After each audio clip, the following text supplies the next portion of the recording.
Hello. Josh Gilbert, MXGP of Portugal. Insane conditions this weekend, but you actually come through pretty well in that, despite the tricky conditions. And I believe it was 19, 17 in the motos, and more impressively in the second moto, you were the top scorer on Brit. So take me through the weekend, and sort of how do you feel about that? Yeah, it's well, another year, another mother.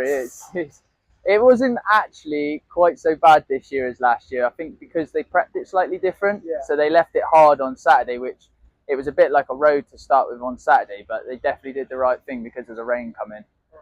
Whereas last year they sort of opened the track up by ripping it, and it was like nice to start with, but then as soon as the rain came, it got savage. So yeah, I think last year it was slightly harder, although this year it was not much better. But it kind of a wet meeting kind of plays into my hands a little bit. One, this because I tore a ligament in my thumb at Switzerland, and that was just a big struggle. And I thought it was going to repair much better before here, and it didn't repair as much as what I'd liked. So I was in quite a lot of pain. So I think if this was like quite fast here, and with hitting like the jumps and the edges and stuff, I think I would have struggled a little, even like more than what I did then.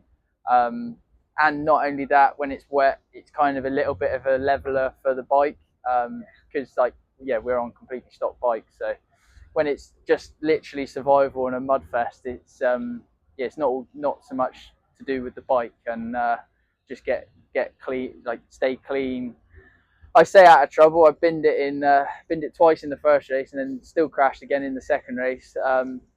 But yeah, no, overall two solid rides, 2 point scoring rides. It's always nice to come away with.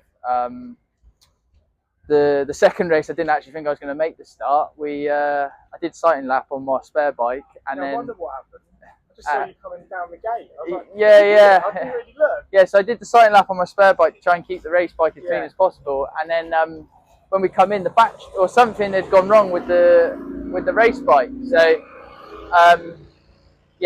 the spare bike wasn't really ready to race, so I didn't have no whole shot. Like the transponder bracket, we didn't have one of them on, and there's quite a lot of things that the spare bike wasn't really ready to go. So I didn't know if I was even going to start that second race, and then lined up with no whole shot. So I actually thought I'll let them go so I can stay clean as possible, because I wasn't obviously going to get a very good start on a whole shot, and then just sort of try and stay clean and chip away as the race goes on, because there's so many crashes that can happen on the first few laps anyway. Yeah, was that something that goes through your head when it's just absolute chaos? When you look left, you look right. There's someone like Hawkmo, for example, his bike was to the front fender in mud at one point.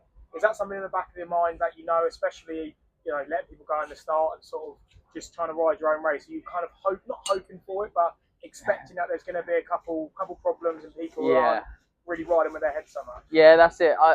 In a mud, there's always going to be a few people that will crash or go out in the first few laps, or something's going to happen. It's quite chaos, especially when it's so bad like it was. So I kind of was left with no option for the second race. So I thought, why not? I did it in Kozar actually. I got a bit of a bad start in Kozar, and then you just got to use your head a little bit and then chip away. Last thing, how does this compare to Kozar? What would you say was easier or worse? Or Kozar 100% was harder. Yeah.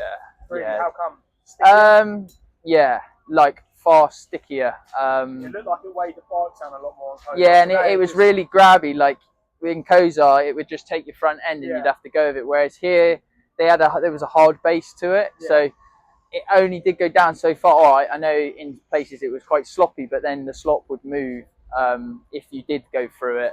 Whereas in Kozar, it was just so grabby, and you had to be constantly, like fighting the bike almost. Whereas here, where they scraped it, you did get a couple rest spots. But like last year here, you didn't get those rest spots. So I'd say Portugal last year was very similar to Kozar this year, but Portugal this year was a little bit easier. Yeah.